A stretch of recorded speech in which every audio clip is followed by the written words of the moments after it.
အားလုံးပဲမင်္ဂလာပါကျွန်မနာမည်ကတော့ Esther ဦးပါဒီနေ့မှာပေါ့နော်ကျွန်မ share ချင်တဲ့အရာလေးကတော့ resentment ဆိုတဲ့အရာလေးဖြစ်တယ်ပေါ့နော်ဆိုတော့ resentment ဆိုတာကဘာလဲ resentment ဆိုတာကတယောက်ယောက်ကကိုနာကျင်စေတဲ့အခါမှာအဲ့ဒီရဲ့နာကျင်မှုကိုမလွတ်ပဲနှလုံးသားထဲမှာတင်ထားတဲ့အရာဖြစ်တယ်ပေါ့နော်ဆိုတော့အဲ့ဒါတနည်းအားဖြင့်ဘယ်လိုပြောမလဲဆိုတော့အဲ့ဒီလူတယောက်ကတင့်ကိုပြောခဲ့တဲ့အရာတွေလူတယောက်ပဲမိသားစုမှာပဲဖြစ်တဲ့ငယ်ချင်းပဲဖြစ်ကိုယ့်ရဲ့ချစ်သူပဲဖြစ်ပေါ့နော်အကြီးစားဟောင်းပဲဖြစ်ပြောခဲ့တဲ့စကားသူလုပ်ခဲ့တဲ့အရာတွေအဲ့ဒီအချင်းကိုပြန်စဉ်းစားပြီးမှနာကျင်မှုကနေနာကြီးမှုဖြစ်လာတာဖြစ်တယ်ပေါ့နော်အဲ့ဒီအရာကို resentment လို့ခေါ်တယ်ဆိုတော့ဟေဘရဲခန်းချင်းစနစ်အငယ်15အထက်မှာခါတီးတဲ့အမြင့်တွေမကြီးထွားလာအောင်စောင့်ရှောက်ဖို့နှုတ်ကပတ်တော်ကပြောထားတာဖြစ်တယ်နာကြီးမှုကအမြင့်လို့ပဲအစမှမမြင်ရဘူးဒါပေမဲ့နှလုံးသားထဲမှာတိတ်ကလေးကြီးထွားလာတာဖြစ်တယ်ပေါ့နော်ဆိုတော့ဒီနေရာမှာအချက်လေးချက်နဲ့ပေါ့နော် resentment ကို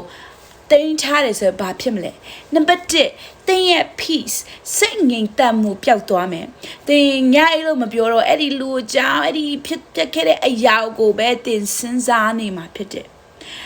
ဒါပေမဲ့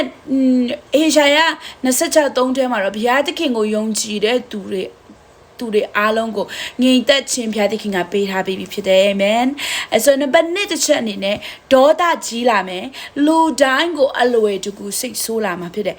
တင်အချူတဲ့ဖြစ်အဲ့ဒီ resentment တင်နာကြီးနေတဲ့ထားတဲ့လူတယောက်ရဲ့အပေါ်မှာတခုသူပြောလိုက်တာကောင်းသည်ဖြစ်စေဆိုးသည်ဖြစ်စေအဲ့ဒီစိတ်ဆိုးနေတာအဲ့ဒါကနှလုံးသားထဲမှာဖြစ်လာတဲ့အရာကဒီအပြင်ပေါ်မှာလဲထွက်လာတာဖြစ်တယ်ပေါ့နော်အဲ့ဒါကိုနှုတ်ကပတ်တွေထဲမှာနှုတ်ကပတ်တော်ကပြောလို့အေဖက်4:31အဲ့ဒီခါတီးမှုတွေဒေါသတွေအမျက်ဒေါသအားလုံးကိုပယ်ရှားဖို့ပြောတယ်ဖုံးကွယ်ထားဖို့မဟုတ်ဘူးခဏလက်ခံဖို့လည်းမဟုတ်ဖျားသခင်ကလုံးဝဖယ်ရှားစေချင်တာဖြစ်တယ်နံပါတ်3ချက်အနေနဲ့ဖယားနဲ့ relationship ဝေးကွာသွားဖို့လဲဝေးကွာသွားနိုင်တာလည်းဖြစ်တယ်ဒါကြောင့်မို့ဖျားသခင်ကနှုတ်ကပတ်တော်ထဲမှာဂျားတဲ့သူတွေကိုခွင့်လွှတ်တယ်ဆိုရင်ကောင်းကင်ဘုံမှာရှိအဖကလည်းတင်တို့ကိုခွင့်လို့မယ်ဆိုတဲ့အတိုင်းပဲကျမတို့ကဒီ resentment ကိုဖျားနဲ့ဝေးကွာဖို့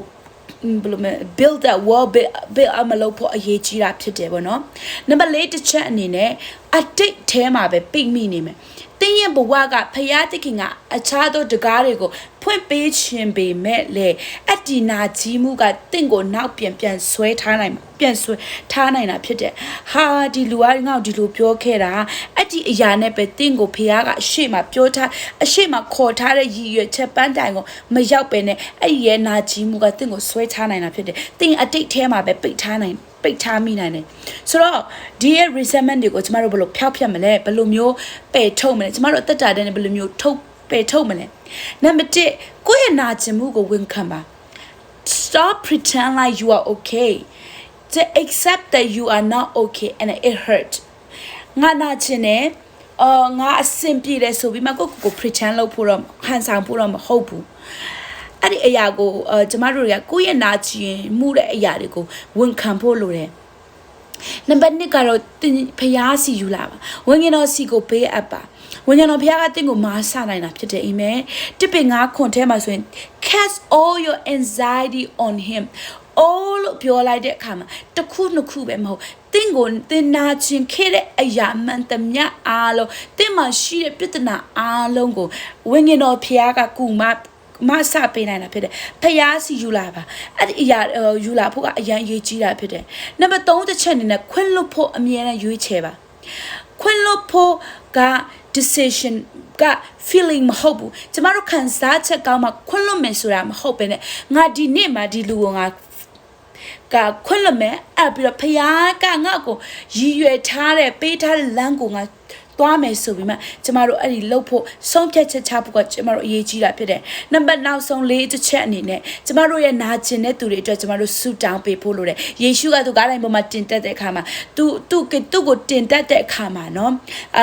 သူ့ကိုဒီ reject လုပ်ခဲ့တဲ့လူတွေသူ့ကိုရိုက်ခဲ့တဲ့လူတွေနှိမ်ခဲ့တဲ့လူတွေဘယ်လိုမလဲအများကြီးမောက်ခဲ့တဲ့လူတွေကိုတောင်မှသူအဖဖျားစီမှာဆုတောင်းဖို့ခွင့်လွှတ်ပေးခဲ့ရင်တောင်မှနော်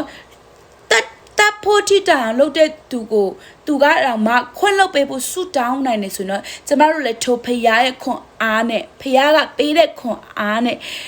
ဝိညာဉ်တော်ကမဆချဖြစ်ကျမတို့ကိုနာကြီးစေခဲ့တဲ့သူတွေကျမတို့ကိုဘယ်လိုပြောမလဲ